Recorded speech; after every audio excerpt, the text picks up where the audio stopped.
Yes. Counsel.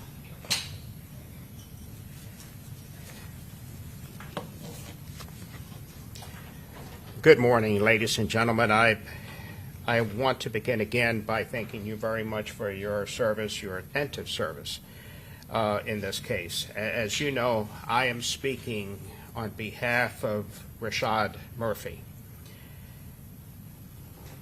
I cannot imagine an attorney having a more overwhelming responsibility than advocating for a man's life.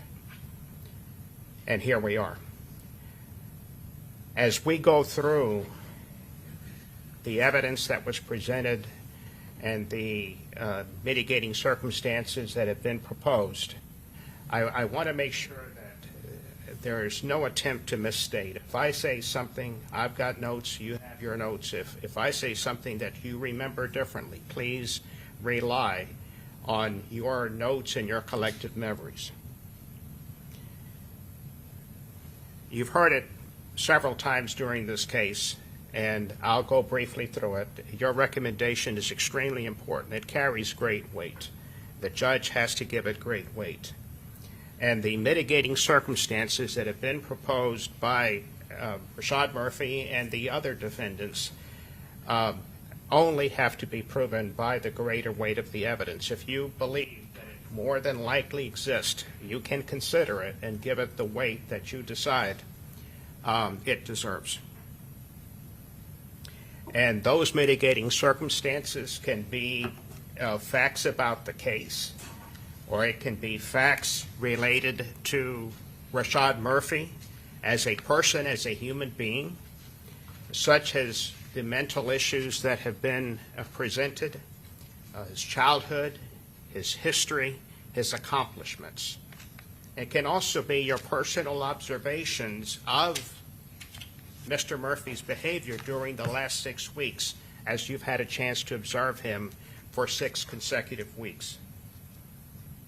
And your vote, although you deliberate, each vote is individual, and although there is a weighing process, you ultimately are being asked to decide what is the appropriate vote, either a life recommendation without the possibility of parole or death.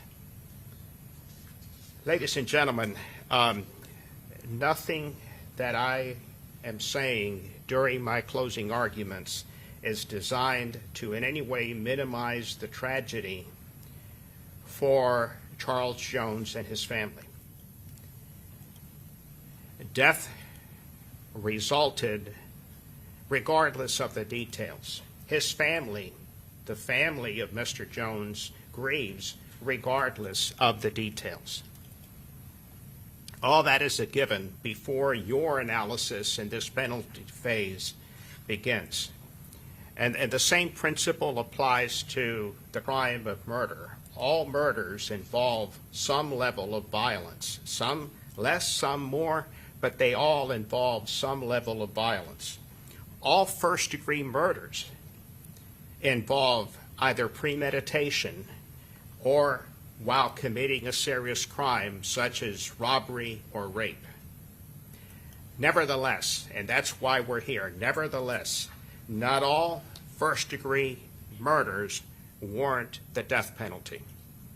And I submit to you that in the case of Rashad Murphy, the death penalty is not warranted. But we need an analysis of the facts of the case, but also of the person who Rashad Murphy is. You heard from several family members. You heard from his fiancée, Charmaine Staker, and the mother, his fiancée, that they've known each other for, I believe, 15 or more years, and the mother of his 4 children. You also heard from 2 of his aunts, Hazel Dickerson and Jamila Murphy, as well as his uncle who's in prison, who testified here as well, Winston Murphy. They all made it clear to you that they love him very much, and that he has a lot of redeeming qualities. They all confirmed, in one way or the other, they all confirmed Mr. Murphy's difficult childhood, his personal history, being an excellent father and brother to his siblings. They all had some knowledge, some more, some less, of the physical and emotional abuse that Rashad Murphy suffered growing up, that he witnessed gun violence and lived in a high crime area, that he was raising 6 children when he was arrested in this case, his 4 children and 2 of his younger siblings. Despite working and having a limited income, he was raising 6 children.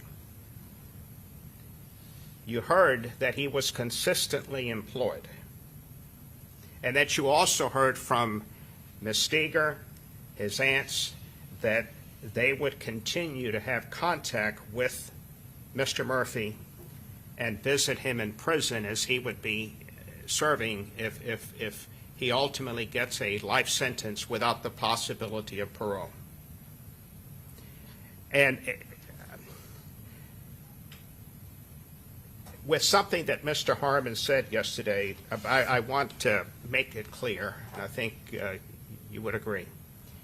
The fact that he has some loving family members, such as his fiancée, but going back to his childhood, having 2 loving aunts, does not erase, does not in any way erase the extremely difficult childhood that he had without a father and with a mother with a serious drug problem, and obviously he was taken out of the family home and placed into foster care because of that. You also heard from Dr. Collins, a licensed psychologist. He testified and has previously testified as an expert in neuropsychology. He was appointed by the court and paid by the state of Florida. He was asked by me to evaluate the defendant, Mr. Murphy, and possibly testify in this case, which he did, obviously. Before he testified, he was provided reports, not everything in the case, but provided records to review. Some about the case itself, so that he would have a sufficient amount to become familiar with the facts of the case and the evidence in the case. But also about the defendant, before he even sees the defendant at the jail, things that would give him knowledge of the defendant as a person, his background, his childhood history, his mental history, jail records, because by that time he's been in jail on this case for a period of time. And then he has contact with the defendant on 2 occasions. I believe his testimony that he ultimately spent a total of 7 hours with Mr. Murphy. Part of that contact is to interview him, just chit-chat, have a conversation with him. And the purpose of that is to get to know him, to find out, to determine whether he is going to be cooperative, and whether he is going to provide truthful information, because whatever he says can be compared to records that he's had a chance to review. And then part of that time is to conduct psychological testing, standard accepted test to analyze and diagnose. Dr. Collins testified, and none of this really is being refuted by the state. He was cooperative. There were tests done to find out if he was in any way faking and malingering. That was not the case. He was definitely cooperative and not malingering.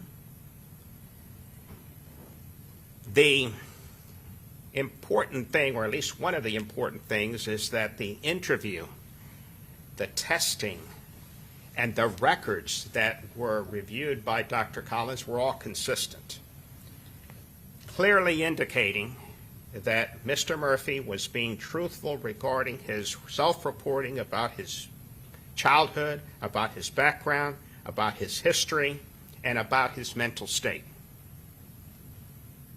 Dr. Collins testified that Rashad Murphy suffers from anxiety and depression stemming from childhood trauma that would be intensified throughout his adulthood. That he, Rashad Murphy, was physically and emotionally abused by his father, by his stepfather, and in the foster home.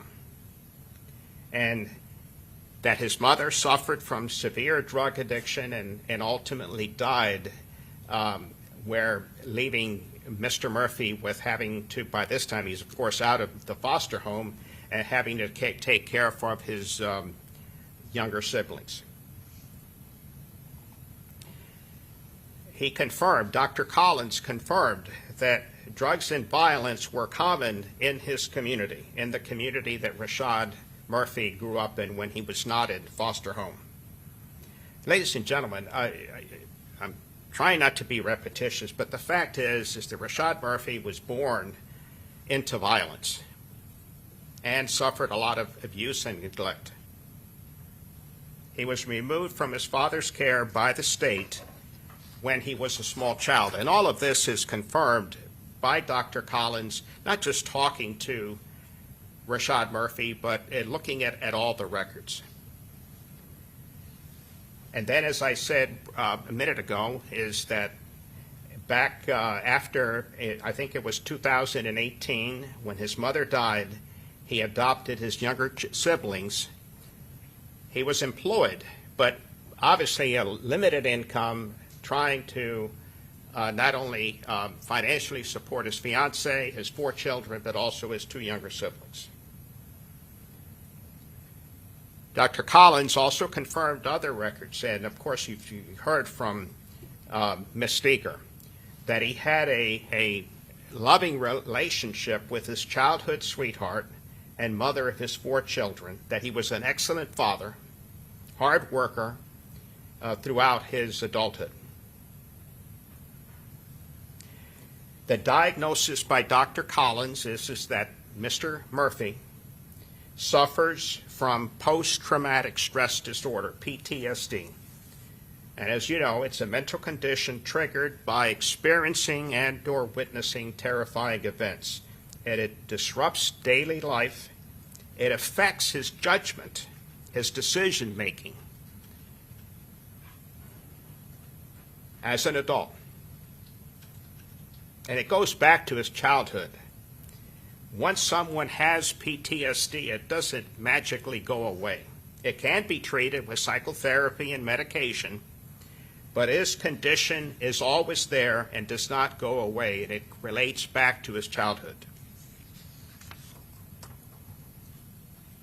And again, I should point out that, and I'll get to it in a minute, that Mr. Harmon, on cross-examination, I think, tried to discount it somewhat, but there was never anything presented by the state refuting this diagnosis. There was also the fact that his father, Rashad's father, had mental problems. That was documented. And also that Mr. Murphy's condition was noted in the jail records by state doctors before Dr. Collins even got involved. So you have corroboration that is and not disputed by the state, discounted but not disputed. There's no expert saying otherwise. You also, through the testimony of Dr. Collins, you heard that several examples of Mr. Rashad Murphy trying to help himself, better himself as a person while in prison. Ladies and gentlemen, that evidence has more than one indication.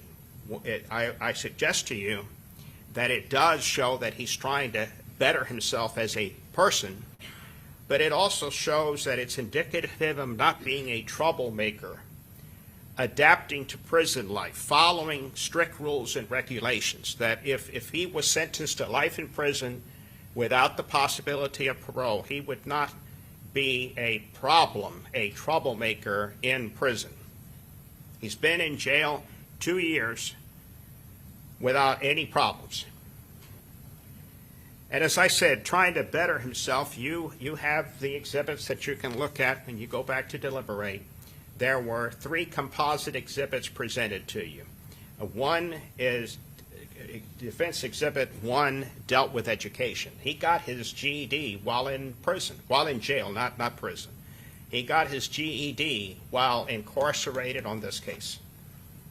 He also, there's a series, Defense Exhibit number 2 has a several, I forget how many, 8 or 9 attached to that exhibit about different religious certificates and classes that he's attended, different religions, just showing religious awareness. But it also was presented during the testimony that he not only has been taking these classes, he has been teaching some of these classes to other inmates. He serves as a mentor in prison, in jail. I keep saying, I don't mean to say prison, Hillsborough County Jail. And then Defense Exhibit number 3 is a composite of certificates dealing generally with self-help, parenting classes, dealing with Alcoholics Anonymous, emotional regulation, things of that nature. And ladies and gentlemen, I think what I'm saying, it feels it's too obvious to mention. None of this testimony and exhibits are offered as legal defenses or excuses for the homicide. But as you know, all first-degree murders are inexcusable. But they certainly are offered as valid mitigating circumstances, showing that the defendant, Rashad Murphy, has many redeeming values, showing that a life recommendation is appropriate. The court, when we get to part of the instructions, when we get to specifically Rashad Murphy, the defense is offered to you a series of proposed mitigating circumstances, and that they will be read to you. One of them, and I think there's a couple that have to do with the fact that he has no prior criminal history, and we'll talk about that in a minute. No prior felony convictions. There's also a couple, they're kind of interchangeable, that Rashad Murphy, his age at the time of the offense, he was only 30 years old when the homicide occurred. There's no dispute of this. It's there for your consideration. The state never is not disputing it. It was stipulated to. Another proposed mitigator is Rashad Murphy has a history of physical and emotional abuse as a child consistent with childhood post-traumatic stress disorder. You heard from Dr. Collins. You heard from the record from the jail doctors. I think there's certainly corroboration of that, and again, something that has not been refuted by the state. You will also hear that Rashad Murphy has maintained a loving relationship with family and friends while incarcerated. And again, you heard that from the fiancée, Ms. Steger, his uncle, and his aunts. Another proposed mitigator is that Rashad Murphy has developed religious and spiritual awareness while incarcerated. In fact, you heard testimony that he was religious before, but certainly the exhibits and his family's testimony corroborate that. Also, Rashad Murphy helped raise his younger siblings, including working jobs at a young age to provide family support. Certainly that was corroborated by the records and by the testimony of his family. And the same thing with the next one, which is Rashad Murphy as a minor was removed from his primary home and placed into foster care due to negligent and abusive situations in the primary home. Also, Rashad Murphy has displayed appropriate behavior and the ability to follow rules while incarcerated. And again, that's corroborated not just by the exhibits and the records. He has been no problem whatsoever while he's been incarcerated. And that's an indication of what type of prisoner he would be if he is sent to prison for life. You also are being told the existence of any other factors in Rashad Murphy's character, background, or life, or the circumstances of the offense that would mitigate against the imposition of the death sentence. And I will touch base on some of these mitigators, but if there's something I forgot, something that you believe in your observations or hearing, please rely on that as well. Now let's go back to some of these. His age, which is two of the proposed mitigating circumstances. He was 30 years old at the time of the homicide. He's presently 32 years of age. To some extent, I would suggest that that age is an interesting number. He's still a young man. He's still a young man. He was only 30 at the time of the offense. And it certainly, that alone is offered as a significant mitigating circumstance. However, it also is old enough to have established a pattern, good or bad. It's certainly at the age of 30, you've been an adult for 12 years. It's certainly old enough to have become a career offender. But here we have no felony convictions whatsoever. So here we have 12 years of adulthood to look at, and we have a good pattern. With his background and an environment, with the violence surrounding him, with the abuse inflicted on him, I suggest to you that it's extraordinary that he made it to the age of 30 with no criminal history.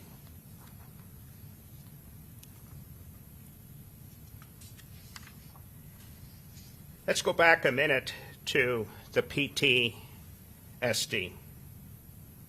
As I said before, the state is not refusing the mental condition. And no state doctor testified saying, refuting the opinion of Dr. Collins.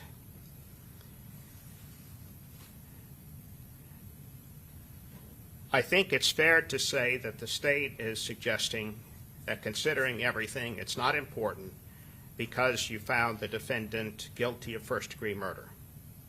And as I said before, it's not offered as a defense, but it is presented to you as a significant mitigating circumstance for your consideration. And I think it's somewhat disingenuous for the state in their cross-examination to imply that the defendant's mental condition is normal for someone who's incarcerated. Of course, being in jail, getting arrested, got to be stressful. But that's not what we have here. The defendant's childhood is not normal. Getting abused by his father and stepfather is not normal, ladies and gentlemen. Growing up in the violent environment is not normal. Being abused at the foster home is not normal. Neglect due to his mother's addiction is not normal.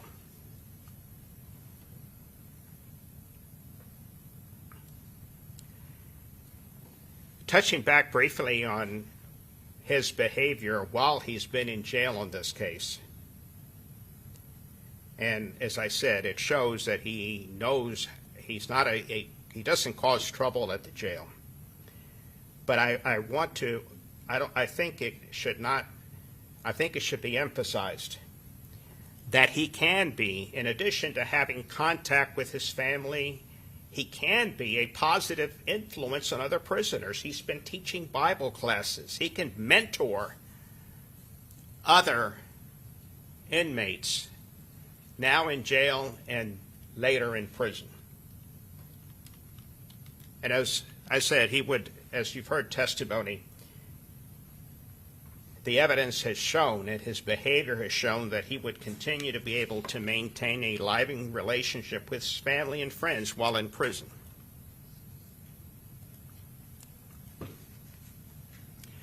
Ladies and gentlemen of the jury, all first-degree murders are not the same. That's just the bottom line.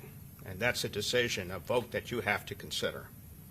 The facts and circumstances are always different. All defendants convicted of first-degree murder are not the same. And, of course, as a corollary to that, not all first-degree murders warrant a death sentence. I suggest to you that the death sentence should be reserved for the worst cases. All murders involve the death of a human being. All murders involve some level of violence. But here we don't have any torture. We don't have multiple deaths. Here we don't have separate incidents. It was all one event, a terrible event. I mean, there's no way to describe it otherwise. A terrible event, but only one contemporaneous event.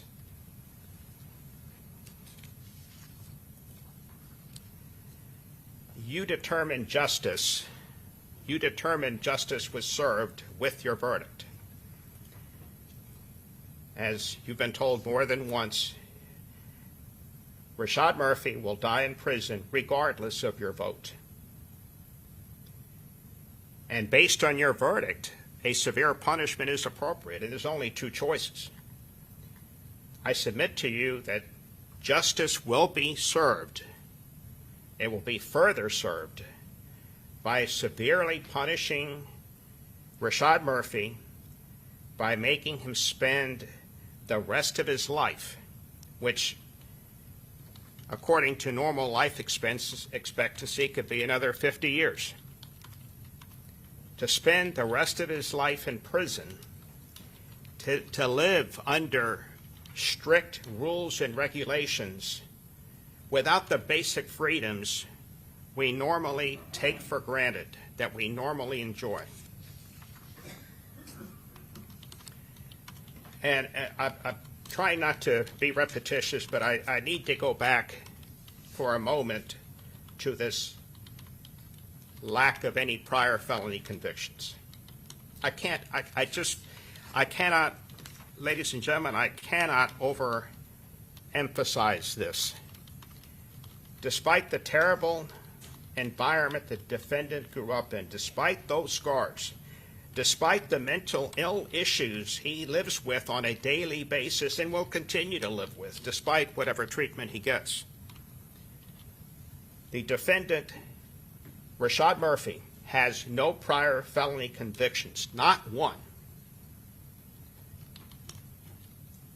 And I ask you, when you decide on your vote, compare that fact, that stipulated fact, to a career offender. Compare that fact to someone who has a prior record of similar crimes or violent behavior. Compare that stipulated fact to the state's argument that the attempted murders serve as an aggravating factor despite being only one contemporaneous event.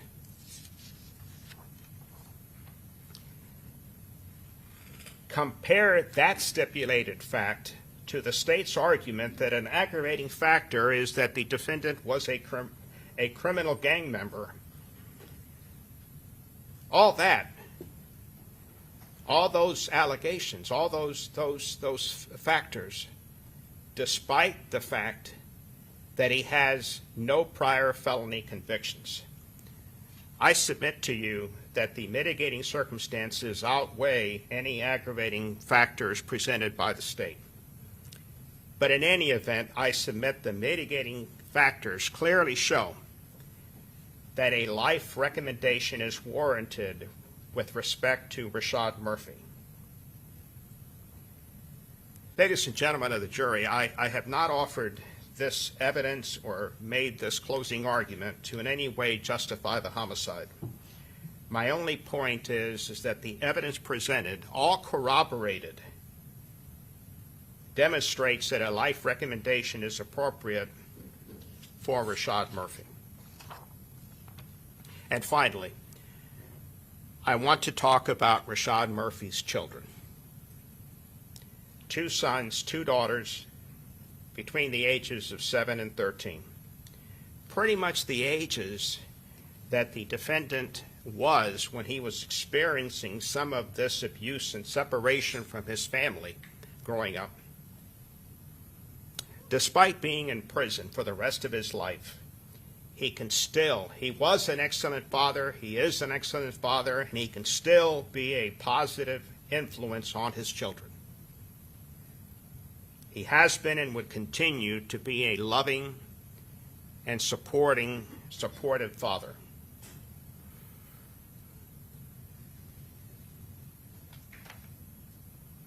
Please let him carry on as daddy to Major, to Avery, to Prosper and Gabrielle, guiding them to do the right thing. Thank you. All right, thank you, Mr. Hernandez. Okay, we're going to take just a quick comfort break, and then we're going to come back. I'm going to read the final set of instructions to you, okay? All right, thank you. All rise.